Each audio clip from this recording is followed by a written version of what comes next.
जम्मू कश्मीर की बात करते हैं, जहां विधानसभा चुनाव 3 चरणों में होने जा रहा है और यहां हम जानते हैं कांग्रेस नेशनल कॉन्फ्रेंस में गठबंधन है, मिलकर चुनाव लड़ रहे हैं। तमाम पार्टियां भी चुनाव प्रचार में यहां पर जुटी हुई हैं और चुनाव पर हमारे सहयोगी नज़ीर मसूदी ने बातचीत की पीडीपी नेता और महबूबा मुफ्ती की बेटी इल्तिजा मुफ्ती से। वो सुनते हैं।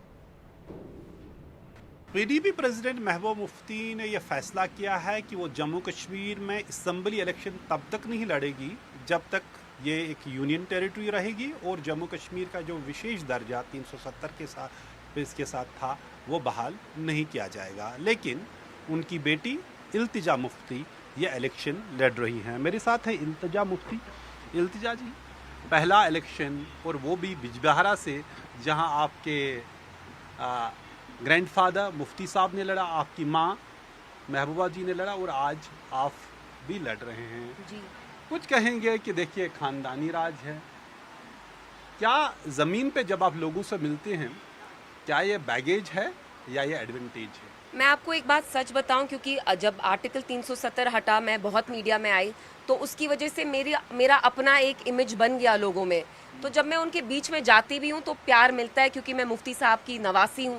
But they also know me as Iltija, जिसने बात की after. So luckily I have that, they know कि मैं जो भी बोलती हूँ मैं सच बोलती हूँ। एंड रहा खानदान का सवाल, मुझे फ़ख्र है मैं मुफ्ती साहब की नवासी हूँ, मुझे फ़ख्र है महबूबा जी जैसी औरत मेरी माँ है। क्यों नहीं हो, मैं सर झुकाऊँ क्या कि शी इज़ माई मदर।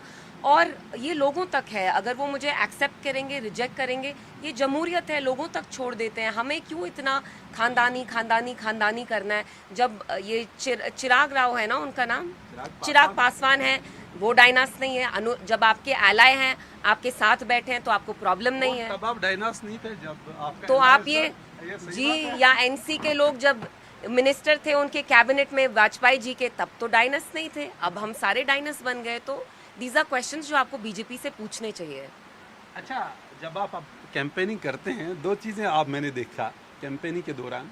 एक तो आप कनेक्ट करना चाहते हैं अपनी कश्मीरी ज़ुबान में जी। उतना ज़्यादा आता नहीं लेकिन फिर भी करते हैं जी। और दूसरा, इनको आप अपना परिचय देते हैं, मैं इल्तिजा हूँ महबूबा जी की डॉटर। तो क्योंकि सियासत में आप थी नहीं यहाँ ज़मीन पे, क्या वो चीज़ें आपके लिए एक चैलेंज है या नहीं? नहीं, बिल्कुल नहीं रहा कश्मीरी का ताल्लुक। तो जब भी मुझे कश्मीरी में डांट पड़ती थी तो इट वाज, मतलब जब भी डांट पड़ती थी हमेशा कश्मीरी में। बट बोलना मेरा इतना साफ नहीं हो पाया बिकॉज मेरी दिल्ली में परवरिश हुई। किससे पड़ती थी डांट? मुझे मदर से हमेशा कश्मीरी में ही पड़ती थी। सो ऑल द मेमातुल तफ, she used to say this again and again कि मुझे बुखार हो जाएगा तुम्हारी बातों से। So I don't think it's a challenge. और मैं लोगों से बात करती हूँ कश्मीरी में अब, क्योंकि मुझे लगता है कि मैं ह्यूमन हूँ। ये मेरी लाइफ स्टोरी है। मेरी मासी की जब किडनैपिंग हुई, हम चले गए कश्मीर छोड़ के।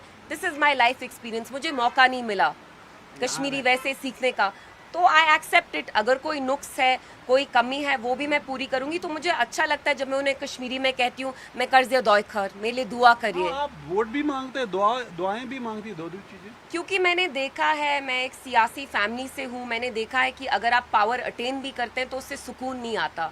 सुकून तभी आता है जब आपको अंदर दिल में चैन हो, उसके लिए दुआओं की ज़रूरत होती है। लेकिन आपके जितने सपोर्टर थे 2014 में जी। उनको उसके बाद ज़्यादा सुकून नहीं है पार्टी से, लग रहा है, क्योंकि जब आपने उनको मांगा वोट इस पे कि बीजेपी को बाहर रखेंगे, फिर बीजेपी के साथ अलायंस किया, तो आप वो सुकून का नहीं कहते हैं जो एनसी ने इखवान यहाँ क्रिएट की। एनसी से इंटरव्यू नहीं, मैं बोल रही हूँ कि जो यहाँ के लोग हैं, आपको हीलिंग टच की पॉलिसी याद नहीं?